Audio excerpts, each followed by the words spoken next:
하나님의 말씀 창세기 4장 1절로 5절의 말씀을 우리 하는 성으로 합독합니다. 1절부터 읽겠습니다. 시작.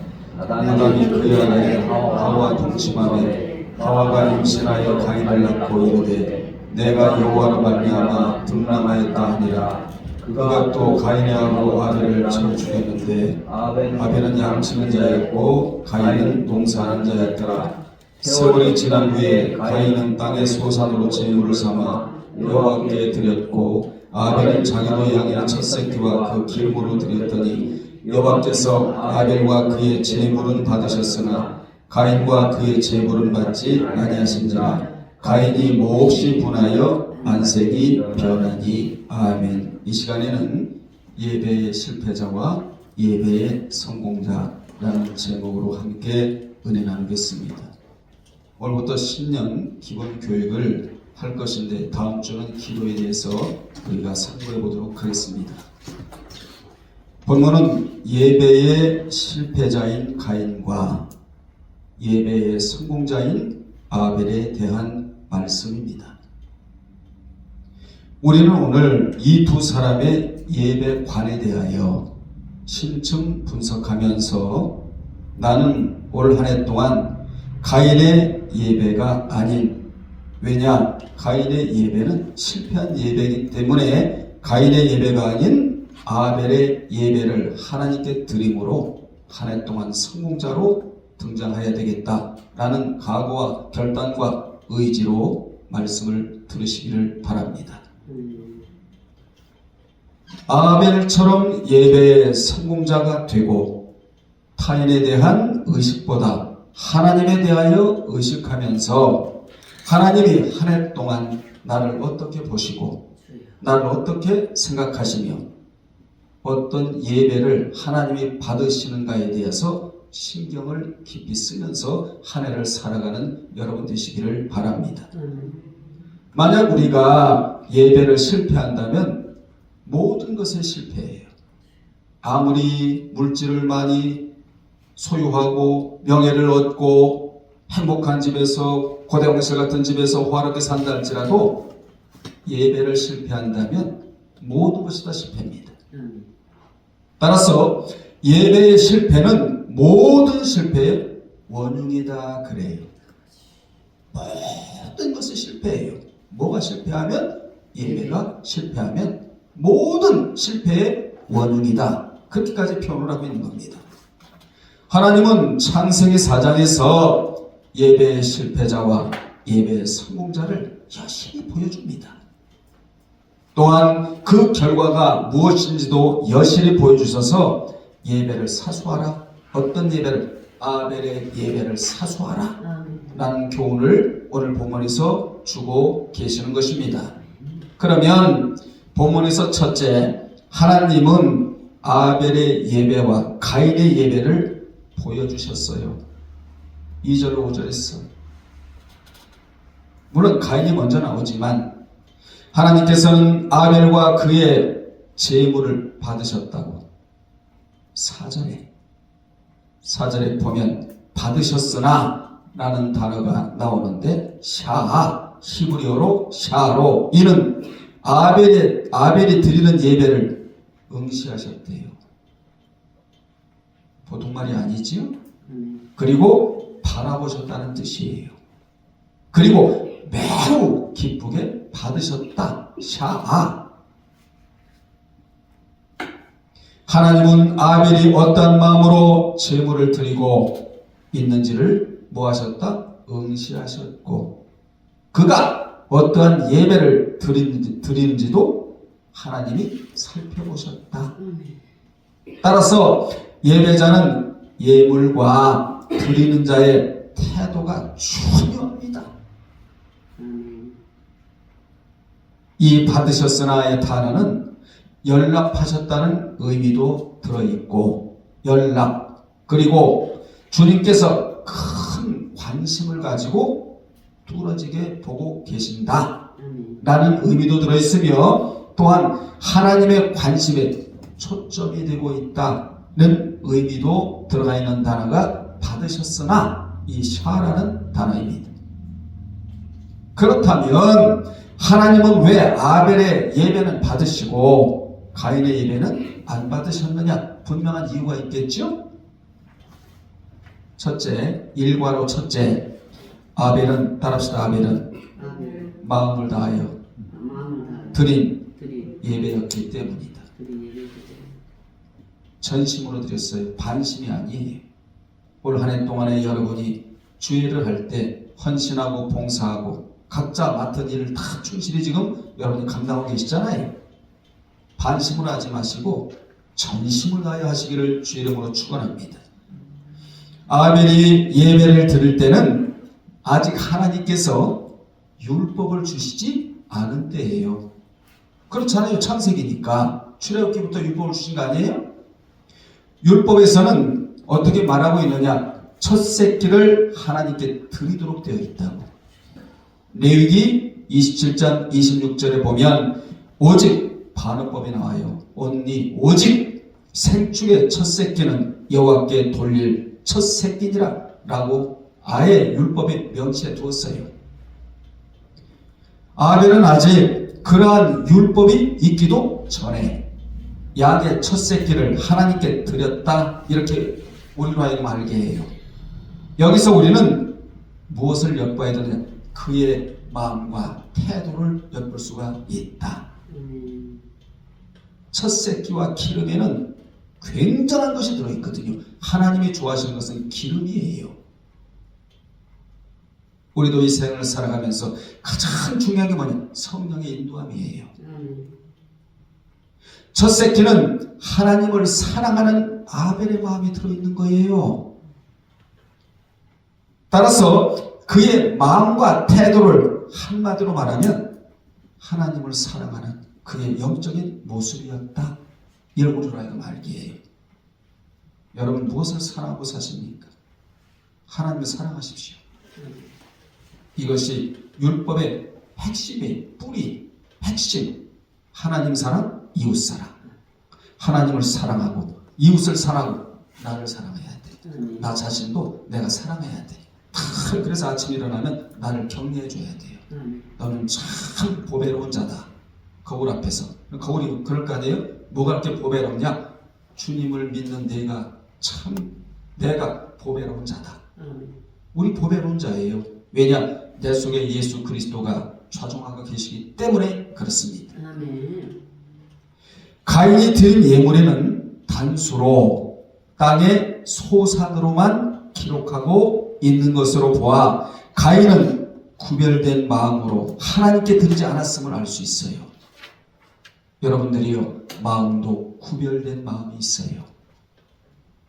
이 구별된 마음이 여러분의 마음이 되기를 바랍니다. 가인은 구별된 마음이 아니었어요. 가인은 세상과 혼합된 마음으로 하나님 앞에 예배를 드리고자 했다. 세상을 내려놓고서 예배 드리러 올 때는 세상 걱정, 근심, 염려, 재리 다 껴안고 하나님 앞에 나오시지 말고 세상을 내려놓고 오시라고요. 머리를 비워놓고 오세요. 가난한 심령으로 오세요.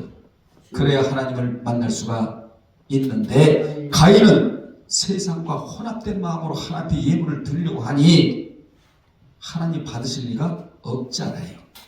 그래서 가인의 예배는 형식에 불과한 예배였다. 우리 절대 이런 예배 드리면 안 됩니다. 세상을 비우세요. 하나님 앞에 나올 때는. 두 번째, 아벨은 자신을 먼저 하나님께 드렸답니다. 예물을 먼저 드린 게 아니에요. 자신을 먼저 드렸대요. 하나님은 여러분 받길 원하세요. 여러분을 먼저 받고 예물 받길 원하시지 예물을 먼저 받고 여러분 받길 원하시지를 않아요. 아벨의 예배는 요한복음 4장 23절의 말씀처럼 한마디로 영과 진리로 예배를 드린 자였다. 성령의 인도받아 말씀으로 예배를 드렸다는 겁니다. 푸니마티코이스, 성령의 인도받아 말씀으로 진리로 예배를 드린 자가 아벨이었다. 요한복음 4장 23절에 보면 원래 예배할 수 없었던 누가 나와요? 사마리아 여인이 나와요.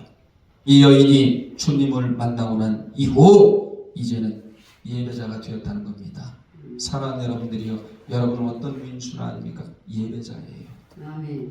복받은 자예요. 아무나 절대로 예배될 수 없어요. 예배도 보통 예배가 아니고 가인의 예배가 아니고 아벨의 예배를 하나님께 드린다. 복받은 자입니다. 아멘. 여러분이 한 해 동안 아벨의 예배자로 하나님 앞에 나와야 돼요. 아멘. 주님은 그녀가 예배할 수 있는 자가 되자 메시지를 주시는데 그 메시지가 뭐냐? 아버지께 참으로 예배하는 자들은 영과 진리로 예배할 때가 오나니 곧 이때라. 아버지께서 이렇게 예배하는 자를 찾으신다고 말씀해 주셨어요. 아멘. 그와 같이 아벨은 하나님이 찾으시는 예배를 드린 자이다. 아멘. 하나님이 찾지 않으시는 예배 1000번만 드리면 뭐합니까? 한 번을 드려도 하나님이 찾으시는 예배를 드려야지요. 가인은 하나님이 찾으시는 예배를 드린 자가 아니에요. 아벨은 하나님이 찾으시는 예배를 드렸다. 따라서 우리는 창세기 4장 4절 5절에서 눈여겨볼 단어가 2개가 나오는데 그게 뭐냐? 아벨의 그 제물 또 가인의 그 제물이라는 말에 주목을 해야 돼요. 왜 이 말에 주목을 해야 되느냐? 하나님은 드려지는 예물보다 그 예물을 드리는 자의 본질을, 에센스, 본질을 더 중요하게 보시기 때문이다. 오늘 예배에 대해서 여러분이 쉽게 배우는 거예요. 예배학. 아벨은 곧 하나님을 주어 자리에 놓고 하나님 중심으로 사는 자의 예배를 드렸어요. 여러분의 인생에서 항상 하나님이 주어 자리를 차지하셔야 돼요. 아멘. 아침에 일어나도 하나님께서 나를 깨우셨기 때문에 내가 일어났나이다. 항상 먼저 삶 속에서나 기도할 때나 생활할 때나 그 무엇을 할 때, 장사를 할 때나 사업을 할 때나 직장을 다닐 때나 그 무엇을 할 때마다 하나님을 주어 자리에 갖다 둬야 돼. 왜냐? 주어 자리는 하나님의 고유 자리거든요. 여기에 인간이 침범을 하면 그때부터 찬바람이 불기 시작을 한다. 절대로 하나님의 자리를 차지하면 안 돼요. 그래서 그 자리를 하나님의 고유 자리, 하나님의 주권의 자리, 하나님이 거기에 계시할 자리, 여기 인간이 침범하면 안 되는 거예요. 내가 영광 받으면 안 된다 이 말이에요. 하나님 받으실 영광을 내가 받으면 안 돼요. 그 하나님의 영광을 가로챈 내가 사울이야. 사울 망해버렸잖아요. 그런데 다윗은 이걸 알기 때문에 항상 하나님을 주어 자리에 갖다 놔요. 하나님이 계시기 내가 있다라는 거지요.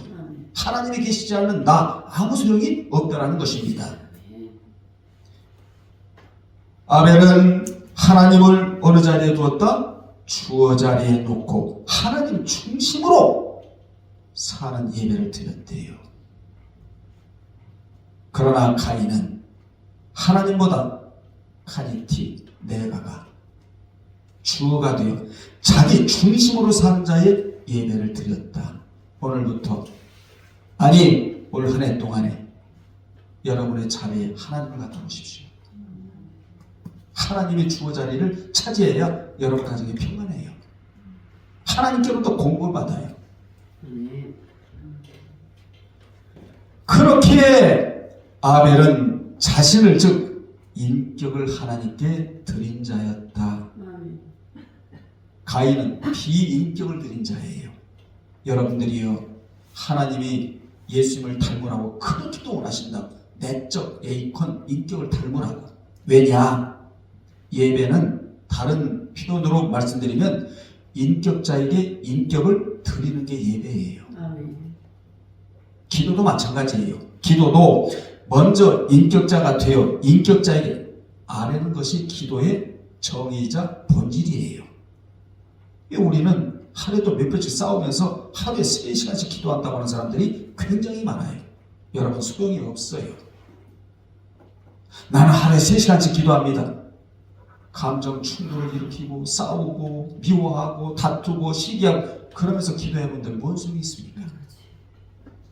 아무 소용이 없는 거예요.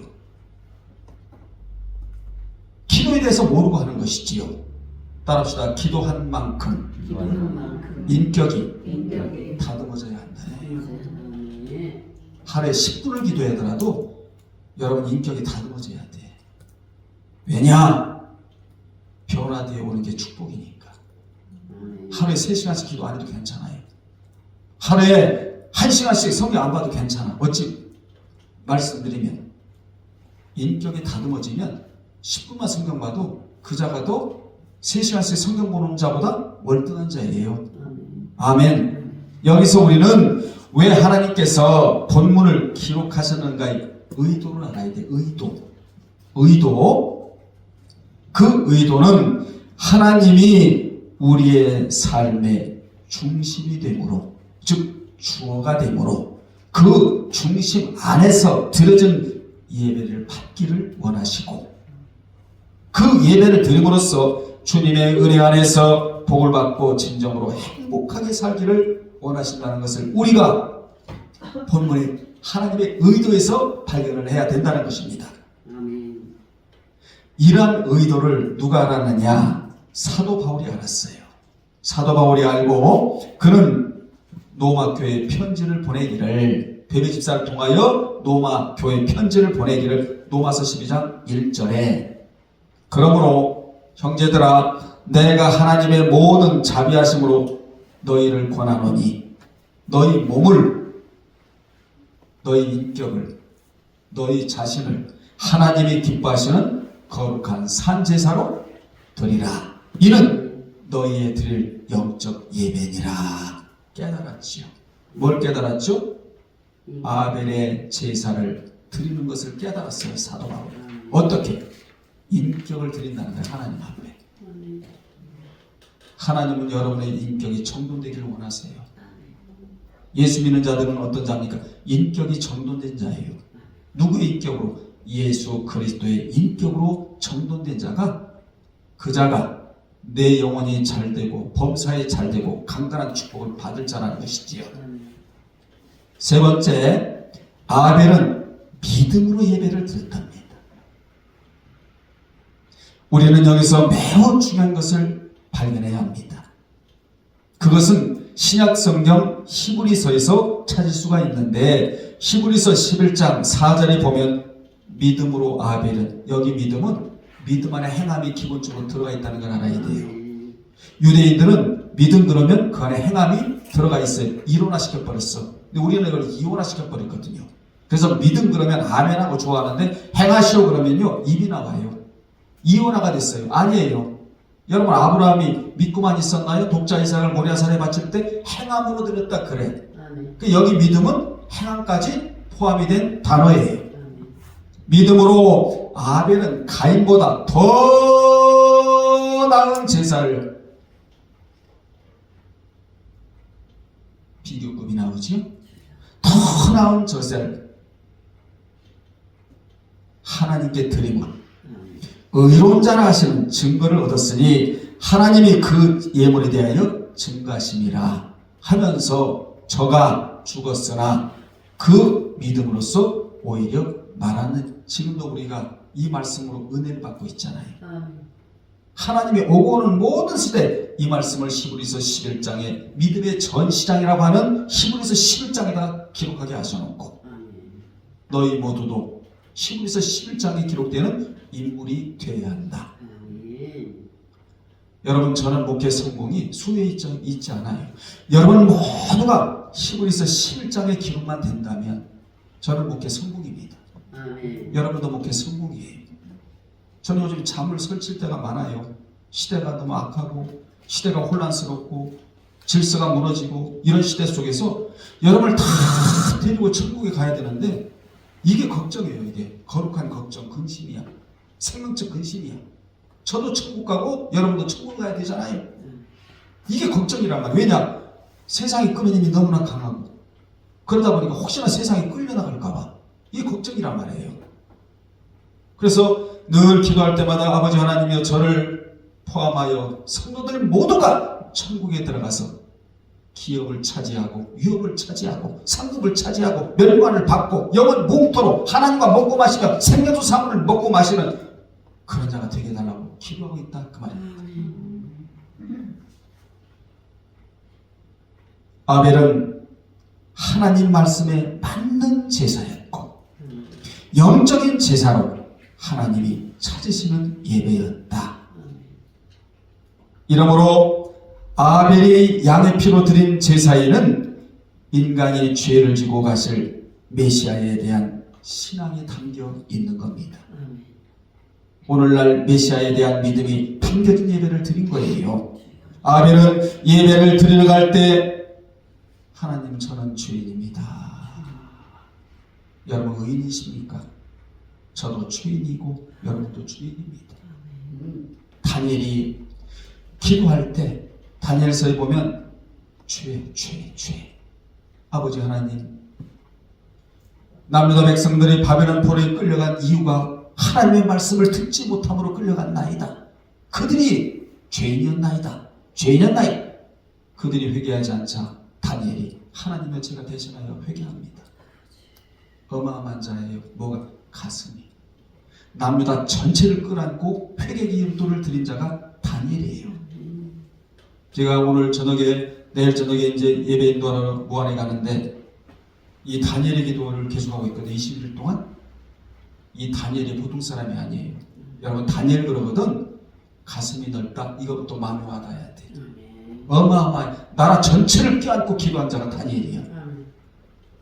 거룩한 습관도 있었고 하루에 3번씩 하나님을 향하여 예배하고 기도하는 기도 속의 예배가 드리는 거 아니겠어요? 아벨은 예배를 드리러 갈 때 하나님 저는 죄인입니다.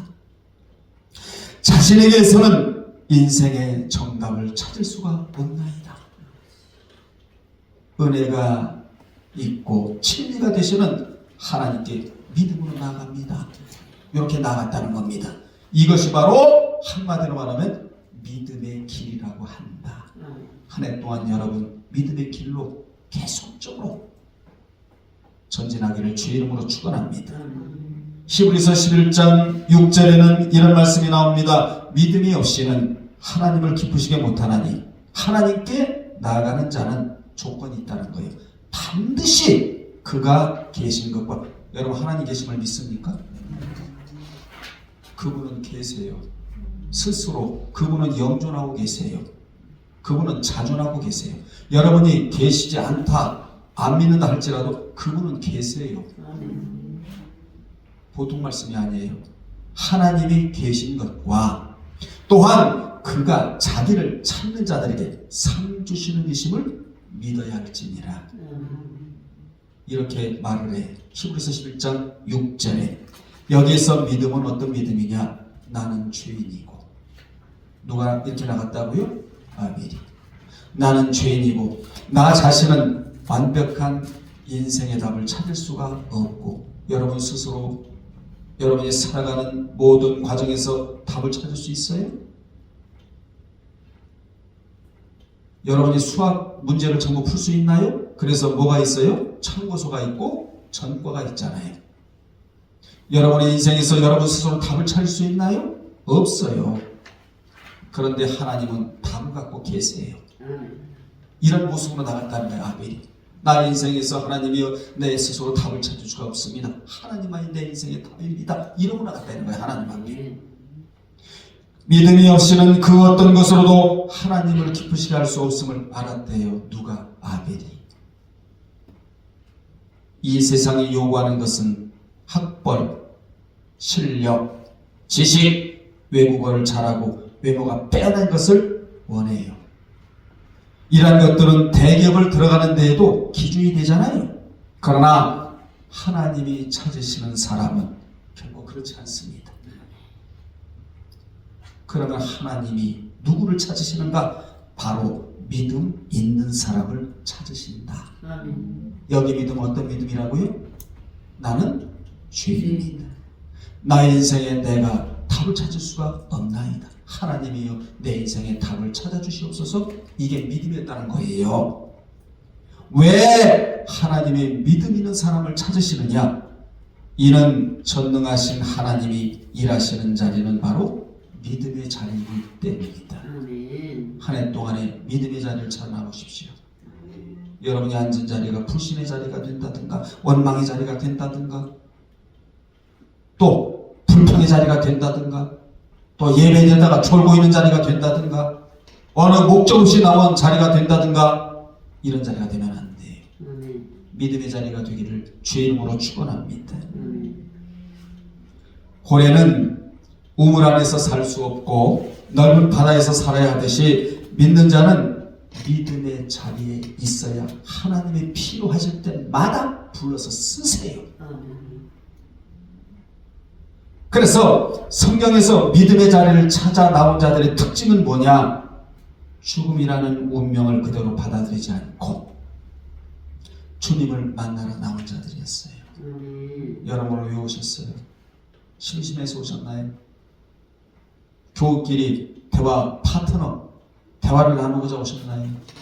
왜 오셨습니까? 주님을 만나러 왔잖아요. 무엇으로? 말씀으로. 주님과 대화하고 기도하고 하나님께 내 감정을 솔직히 올려드리는 게 찬양이고 이것 때문에 나오신 거 아니겠어요? 아벨의 자리는 예배의 자리였고 아벨의 자리는 하나님 앞에 부르짖는 자리였다. 여러분들이요 주님을 찾아온 자들도 예배의 자리였고 주님 앞에 부르짖는 자리였다. 그러한 자는 환경이라는 늪에 매몰되지 않고 주님이 계신 쪽으로 나온 자들이었다. 세상을 빠져나왔어요. 주님이 계신 곳으로. 주님은 그들을 절대로 외면하지 않으심으로써 오직 자신만이 죽음을 정복하고 여러분 죽음도 정복해야 돼. 아멘 합시다. 인생의 문제를 해결할 수 있다는 것을 보여주셨어요. 누구에게? 찾아 나오는 자들에게. 자, 그 자리가 무슨 자리라고요? 믿음의 자리인데 이 자리가 무슨 자리냐? 맞은편의 자리라고 말합니다. 따라합시다. 맞은편의 자리. 페이란이라고 말하는데 마가복음 4장 35절에 보면 주님이 저편에서 하실 일이 있기에 그날 저물 때 제자들과 함께 배에 오르시면서 먼저 저편으로 건너가자 이렇게 말씀하셨어요. 이 자리가 어떤 자리인 줄 아십니까? 믿음의 자리예요. 그런데 제자들은 그 편의 의미를 모르고 페이란의 역사를 모르고 풍랑이 일자 그만 죽는 줄 알고 야단법석을 떨어요. 주님이 분명 너희들은 바다에 있을 자들이 아니고 어느 편으로? 저편 육지로 가야 할 자들이다. 분명히 말씀해 주셨다. 이걸 못 믿은 거예요. 안 들었는지 귀담아 듣지를 않았어요. 그렇다면 왜 맞은편에 가야 되느냐? 우리가 맞은편이 믿음의 자리인가? 이 편은 하나님께서 일하시는 다음 순서를 알려주고 있기 때문이다. 즉 그곳에서 새로운 일이 시작되기 때문이다. 그리고 내 인생이 한 단계 향상되는 자리이기 때문이다. 여기서 중요한 것을 여러분이 깨닫고 하늘을 살아야 돼요. 뭘 깨달아야 되느냐? 인생은 이쪽만 있는 게 아니라는 거예요. 인생은 2024년도만 있는 게 아니라는 거예요.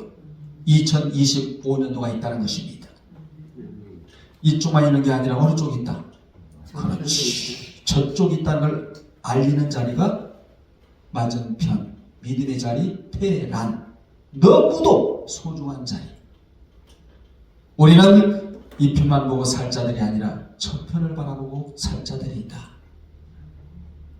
이 편에 없는 것이 저편에 있어요. 뭐가 있느냐? 살아계신 하나님의 역사심이 있다는 사실을 기억하시기 바랍니다. 이 편에 없는 저편에 예배가 있고 이 편에 없는 저편에 성경이 있고 이 편에 없는 저편에 찬양이 있고 이 편에 없는 저편에 기도가 있다면 우리는 하나님이 나를 위해 일하시는 모습을 반드시 볼 것입니다. 우리는 한 해 동안 혹 이 편에서 해결받지 못한 문제를 어느 편에서? 저편에서 해결받을 수 있다. 아멘. 이 2편의 역사를 아는 자는 지금 일어난 문제를 두고 팔을 통통 구르지를 않아요. 왜냐? 저편에 하나님의 역사가 이 편의 풍랑을 잠잠하게 해 주실 수 있다는 사실을 그대로 믿기 때문에 그렇습니다. 여러분들이요, 성경에 나타난 역사를 훑어봐도 항상 믿는 자 앞에는 이쪽에 어려움이 있지만, 이렇게 감기 들릴 수도 있지만, 뼈가 쑤실 수도 있지만, 그런데요, 저쪽에 믿음의 자리에 나가 있는 자들에게는 항상 하나님이 문제를 해결해 주셨다는 것을 성경에서 우리가 볼 수 있잖아요. 그래서 히브리서 11장에 나타난 믿음의 사람들을 보면 확실히 알 수 있어요. 그지요? 거기에 보면 믿음으로 하나님께 나가는 자는 결코 예배를 드리는 자가 될 수 있다. 될 수 없다가 아니에요. 전부 다 예배가 사랑이 있었던 자들이 히브리서 11장에 기록된 인물들이었다. 믿음의 자리에 있지 않은 자는 예배의 모양은 있어도 예배의 권능과 축복은 없었어요. 여러분들이요, 경건의 모양만 갖추고 다니지 마십시오. 다 없어져. 경건의 능력을 갖추고 살아야 돼요. 예배의 권능이 임하고 예배의 축복이 많은 한 해가 되기를 바랍니다. 큰 두 번째, 가인은 죄성에 장악된 채 예배를 드리고자 하였답니다. 죄성에 장악된 채 예배를 드리고자 하였대요. 5절 하반절에 보면 가인이 몹시 분하여 안색이 변하니 라는 말이 바로 그 말이에요. 가인에게 왜 죄성이 들어가 그를 장악하고 말았느냐?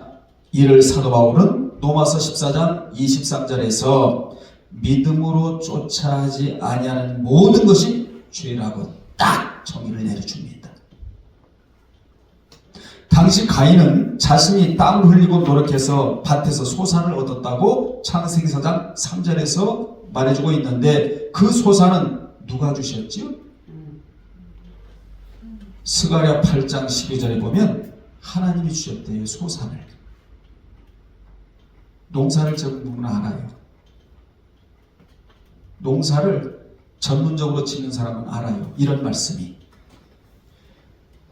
그런데요, 이 가인은 그 소산을 자신의 공로라고 생각을 해요.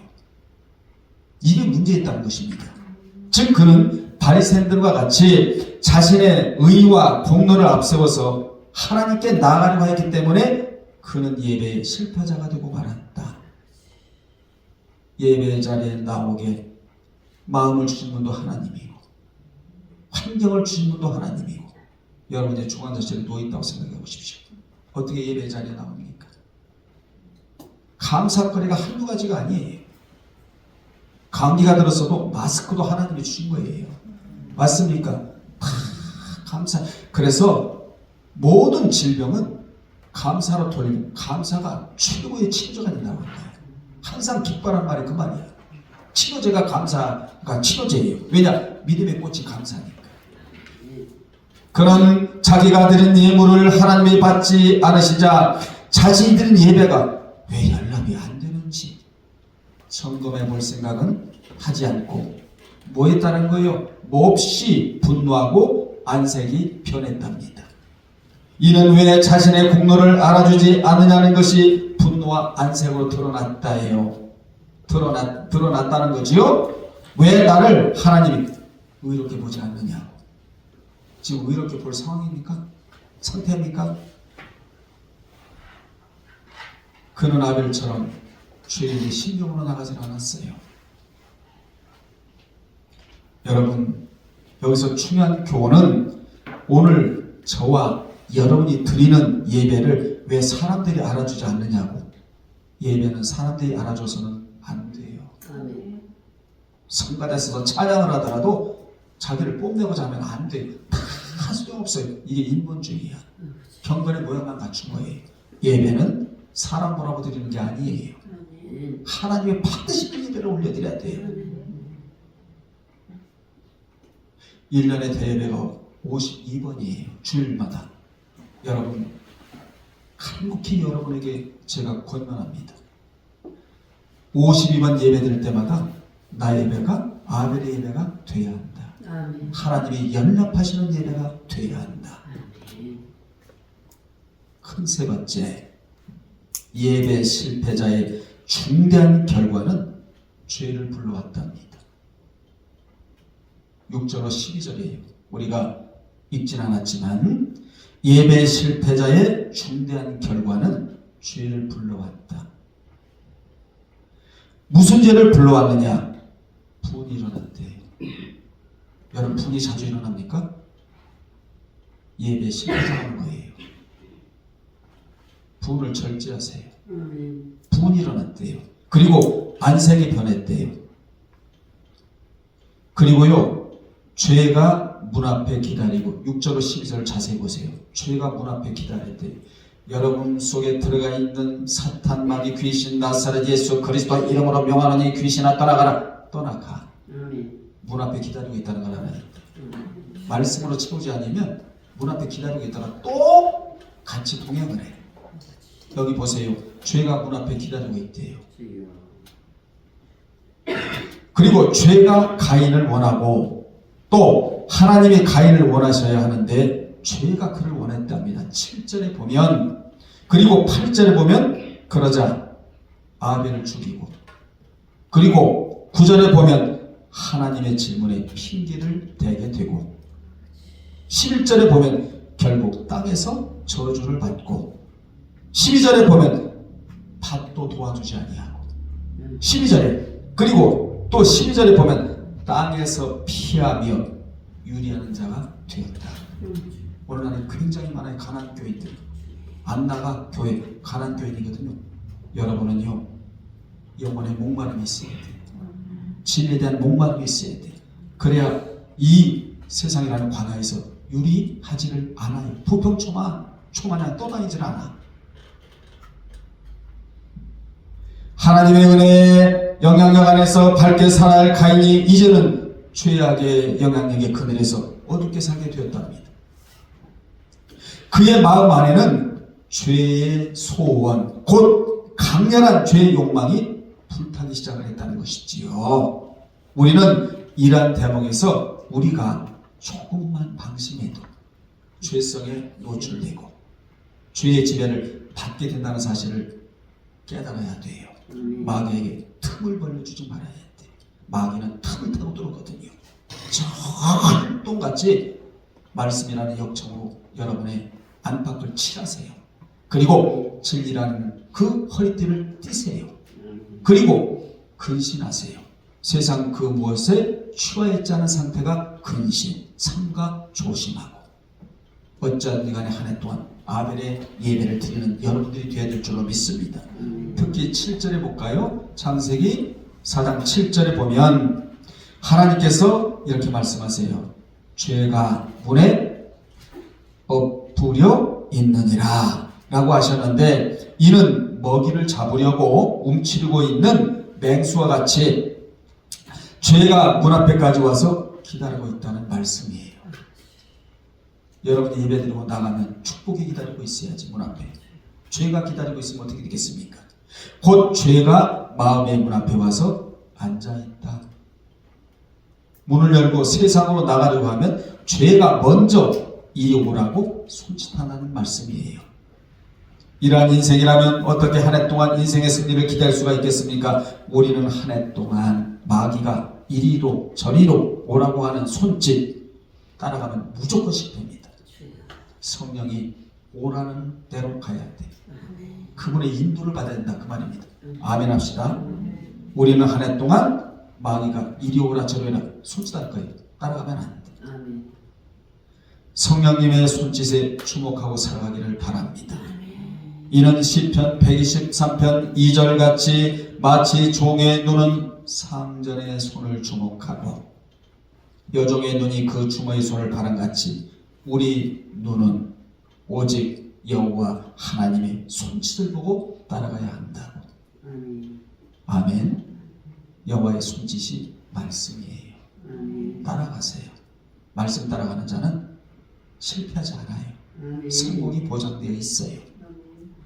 이같이 예배의 실패는 아벨이 가인에 의해 무고히 육신의 죽음을 당했고 더욱 형제의 의식을 상실하게 되었습니다.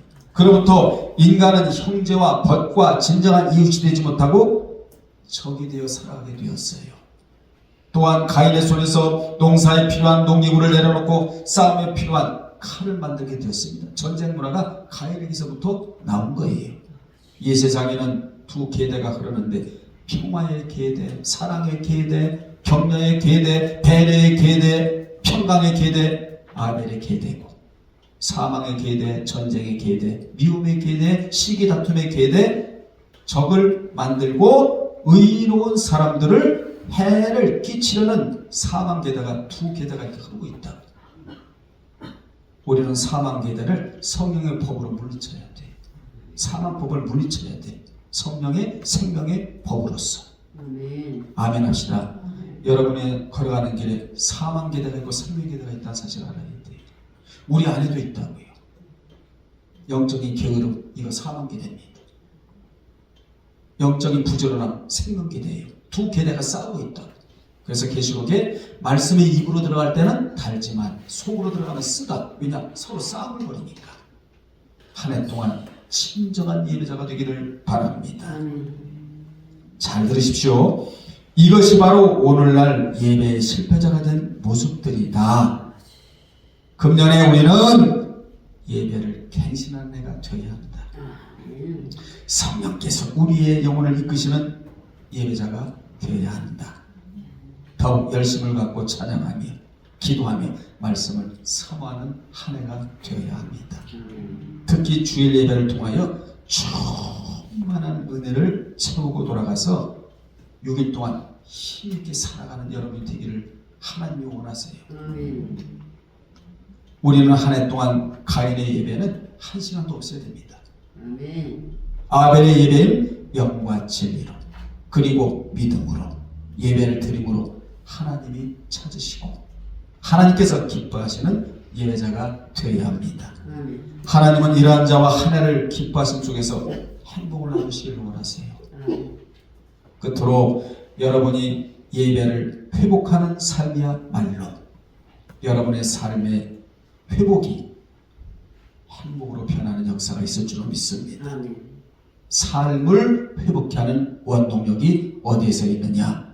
예배의 성공에 있다. 끝으로 우리는 예배의 실패자가 아니라 예배의 성공자가 되어야겠다. 이 결심이 한 해 동안 무너지지 않기를 주의 이름으로 축원합니다.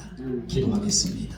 하나님 아버지, 예배의 성공은 모든 것의 성공으로 이어지고 예배의 실패는 모든 것의 실패로 이어집니다. 사랑하는 성도들 한 해 동안 아벨의 예배를 드림으로 하나님 앞에 복을 받고 살아가는 존재들이 되게 도와 주옵소서. 예수님의 이름으로 기도드리옵나이다. 아멘.